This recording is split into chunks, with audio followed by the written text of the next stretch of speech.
Ashlyn. Ashlyn hung on tight to Marcus's jacket with her arm wrapped around Ruth, like her life depended on it.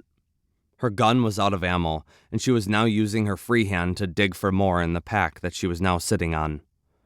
Her mind went back to her bike, cursing herself for leaving it behind, despite the fact that it couldn't be helped. The food and water in the pack, it was all left behind. And now that monster was closing in, bouncing from tree to tree to catch up to the darting bike. As the Lacerta leapt from tree to towering tree, bark was shredded by its claws as it snarled and snapped its teeth. Unable to find any of the ammo beneath her without falling off, Ashlyn held Ruth closer with one arm and hugged Marcus tight with the other as she looked back to watch the creature still chasing them. "She's still following us," she cried out. "I'm aware of that," Marcus exclaimed frantically, trying to maneuver through the many trees that they sped through. Ruth cried out, "Mark, faster!" "I'm trying," he snapped desperately. The bike jumped over the logs and rocks with such speed it rocked violently, especially when Mark had to turn fast to avoid hitting one of the dark trees covered in glowing mushrooms. Trees passed by them in a blur, and the darkness seemed to swallow them up as they fled the monster still close behind. All around her, over the sound of the bike and snarling monster closing in, Ashlyn could hear the sounds of the forest, the cackling of jackals in the trees like hyenas, and screeches of ahouls and owls, and the glowing eyes of more dragons and beasts lurking in the darkness, all of them watching the prey fleeing the predator. Above their heads, she saw a massive cobweb snarling small birds and other flying creatures, as well as cocooned figures practically human-shaped. The thought of people being wrapped in the webbing made Ashlyn's stomach do a flip. Giant spiders. Oh no. Her overwhelming fear was taken over by confusion when Mark handed her the staff. "Charge it up! Full charge!" "But I don't—" "Ruth, help her. I got an idea." Ashlyn turned to Ruth, who spoke sporadically as she pointed to where Ashlyn had to hold and at the same time which button to press to get a charge going from the crystal to the staff itself. A small gauge she hadn't seen before began to fill up with a bright blue light. The crystal glowing in response, it became an eighth full when she asked Mark how full he wanted. "I want a full charge," he reminded her, while keeping his eyes forward and maneuvering beneath a log that was then smashed apart by the Lacerta crushing it. Ruth leaned forward. "Are you sure that's a good idea? Father never—" "Just do it," Marcus snapped as they dodged another log by mere inches. "Right now." Though worried about Ruth's own concern, Ashlyn kept her finger on the button as tight as she could. She continued watching the lizard creature bound across the forest floor with such speed, kicking up dirt and dead pine needles as she was catching up at a disturbingly fast pace. "I will catch you!" She heard the monster snarl as it flipped around and began running along the side of the cliff they were now passing by. Like a spider charging at them from above, it kept up in speed and was eventually forced to run along the ground once again as the cliff faded away into darkness. "Marcus?" Ashlyn groaned nervously, looking at the gauge. It was only half full. "Keep going," he told her. "She's catching up." "You honestly think I don't know that?" he called out. "You stay focused on that staff. Ruth, try and slow her down." Ruth picked up her shotgun again and took aim. With each shot, the tree trunks where the lizard once was would shatter into splinters, just as it would bound to another tree. Ruth was trying to anticipate every bounce and to try and catch it, but the beast was too fast. She was slowing down slightly when she saw the shots from the gun, but she was still going fast enough to keep up with the fleeing prey. "You little shits!" the monster snarled loudly. "I'll rip you to shreds!" It was then when all movement stopped completely, and Ashlyn found herself propelled forward again, sailing through the air despite the bike being tangled in what looked like webbing that had fallen to the ground. But this time, instead of landing in snow, she collided into a sticky substance that stretched and bounced with the force of the three children. As Ashlyn looked around spastically, she saw webbing all over the trees. The ground, everywhere. Animals and sacks hung from limbs of the trees, and one large one hung between the two largest trees in a beautiful hexagonal pattern, worthy of Arachne herself. And the three of them were stuck right in it. "Mark!" Ashlyn screamed out, her hand never letting go of the staff. Ruth was just beneath her, and Marcus was stuck on his back, his face stuck in the sticky residue. I didn't see it." He looked over to the staff, which he reached over with his only free hand. He snatched it up out of Ashlyn's hand. Ruth struggled, squirming in her blanket, which kept herself from getting caught in the webbing. Her thrashing, however, made the web shudder, and it made Ashlyn feel more anxious than ever. The Lacerta dropped to the ground in front of the web's captives, hissing in a sinister chuckle.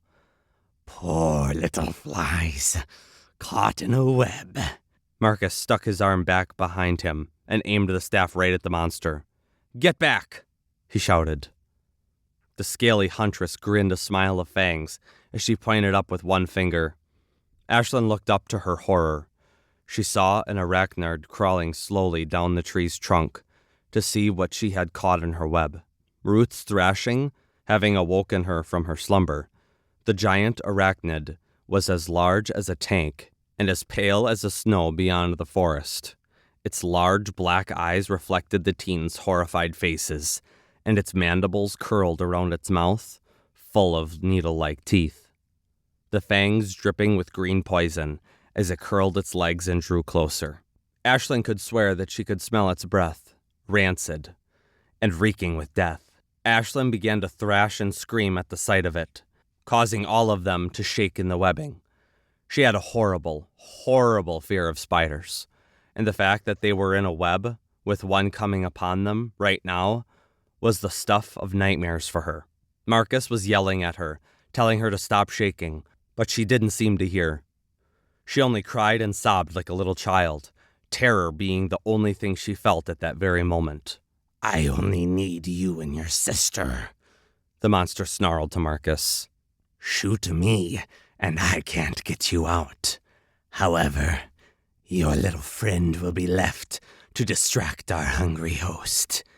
Can't have it chasing us, can we?" "No!" Ashlyn screamed, tears rolling down her cheeks as she looked at Marcus, pleading with him.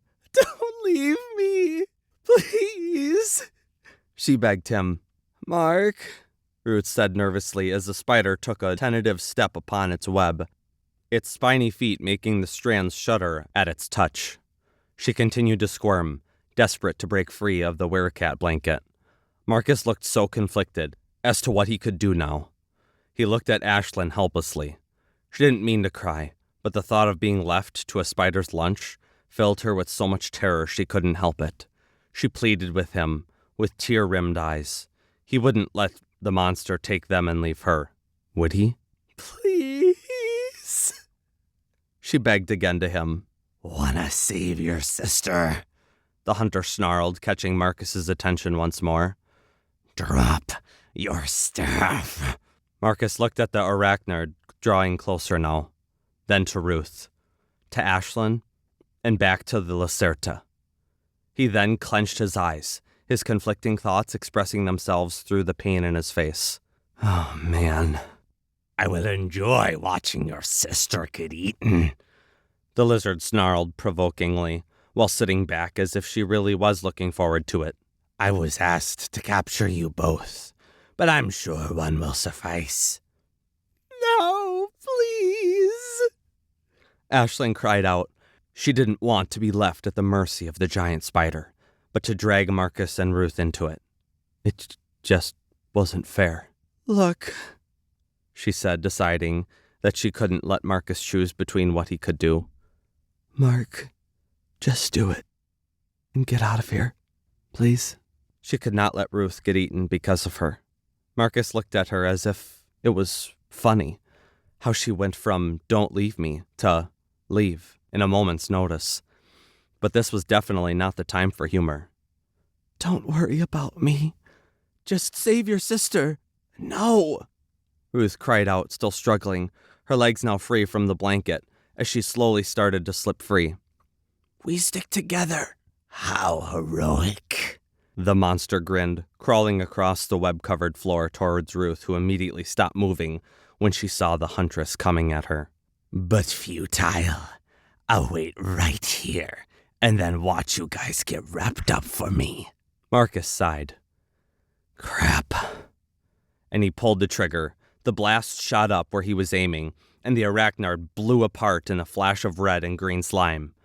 Green slime splattered the kids, making them groan and scream as chunks of hairy meat, and a few remains of spiny legs crashed to the ground beneath them. The mutant huntress sighed as a single leg plopped down beside her. Shoot me if you want. You ain't got long to charge it enough again.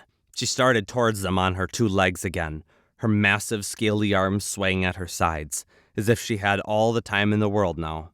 I'll just take you both and leave that little missy here for the jackals to pick clean. She reached up and grasped Mark's foot.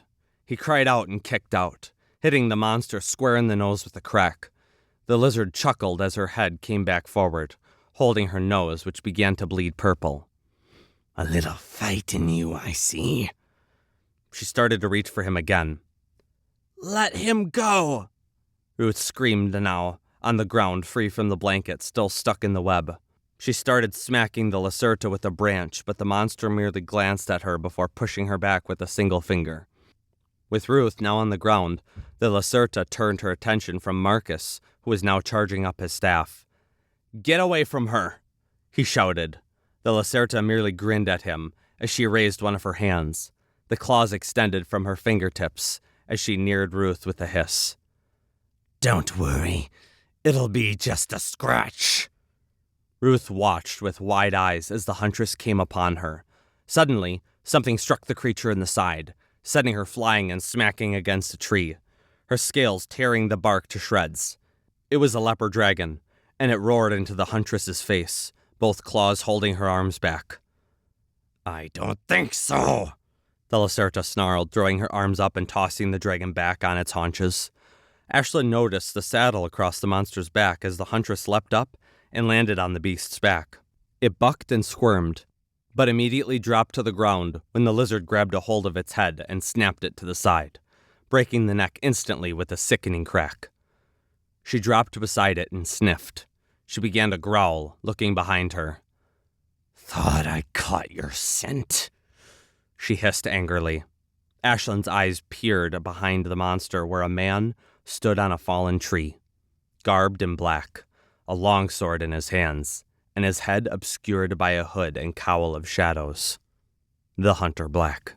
"Step aside, Slitzar," Black said in a low voice.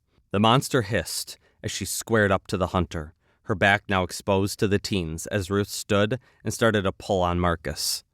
The boy stared at the hunter, his expression a mixture of both anger and relief, as Black leapt down from the log he was standing on and got into a stance, ready to fight the lacerta.